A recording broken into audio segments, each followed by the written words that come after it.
As the idea of systematic management grew in popularity, so did the amount of people who were interested in defining and improving the practice. People like Max Weber, Henry Fayol, Mary Parket Follett, and Chester Bernard were among the theorists who sought an alternative, more general approach from the highly specialized functions of scientific management. Whereas scientific management concentrated on the productivity of the individual worker, administrative management focused on management processes and principles of the entire organization. Essentially, the goal of management theory shifted from concern for precise work methods to the development of managerial principles. Thus, classical administrative management was born. Stay-at-home moms have long made the argument that what they do is in fact a job, even though there are no benefits, salary, or paid days off. On any given day, a stay-at-home mom can be a cook, a chauffeur, a doctor, a hairdresser, a psychologist, a cheerleader, a maid, a secretary, a teacher, a daycare provider, a financial advisor, and the list goes on and on. Still, many people think that what they do is not a job at all, and this is exactly what management was regarded as, just something that people do. But that was all about to change. The administrative theorists tackled the idea of management from many angles with the common goal of designating it as a profession that can be universally taught and applied in organizations everywhere.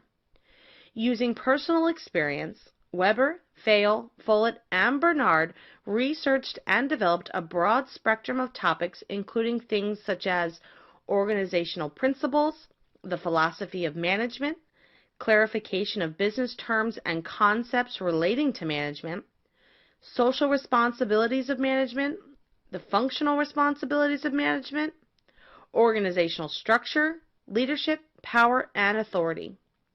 Specific contributions by individual will be discussed in other lessons of this course. However, even without the specific descriptions of each individual contributor of administrative management, we can begin to see how management was quickly becoming a legitimate force in organizations. For Weber, Fayol, Follett, and Bernard, management was a profession, in the same way as law, medicine, and science were. It was through their life's work that management was suddenly becoming legitimate and necessary field of study. While scientific management provided managers with the best way for individual jobs to be done, administrative management focused on the best way to pull all of those jobs together and organize a business. Put simply, scientific management was concerned with the parts, and administrative management focused on the sum. It's much like how a cook needs to consider the most appropriate ingredients to include in his recipe, scientific management, so that his vision of the final product becomes a reality once he completes the cooking process, administrative management. Administrative management essentially provided the manual, so to speak, for how to effectively operate the entire organization, or for the case of the cook, how to pull together all of the individual ingredients so that the final product comes out as anticipated. How a company should be organized, who should have authority over others, determining who does what work and why, and understanding and nurturing the employee-manager relationship were detailed out for managers, helping them to not only understand their jobs better, but to be more effective at them. Let's review. Administrative management was developed out of the desire to establish management as a profession that focused on the organization and operation of a business. Management theorists such as Max Weber, Henry Fayol, Mary Parket Follett, and Chester Bernard were instrumental in developing the principles and practices of administrative management.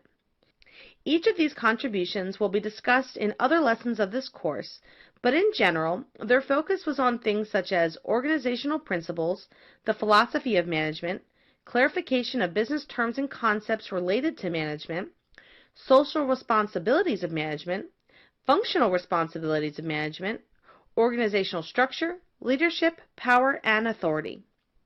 When compared to scientific management, which was concerned with the best way for individual jobs to be done, administrative management offered a more general approach that focused on management processes and the principles of an entire organization.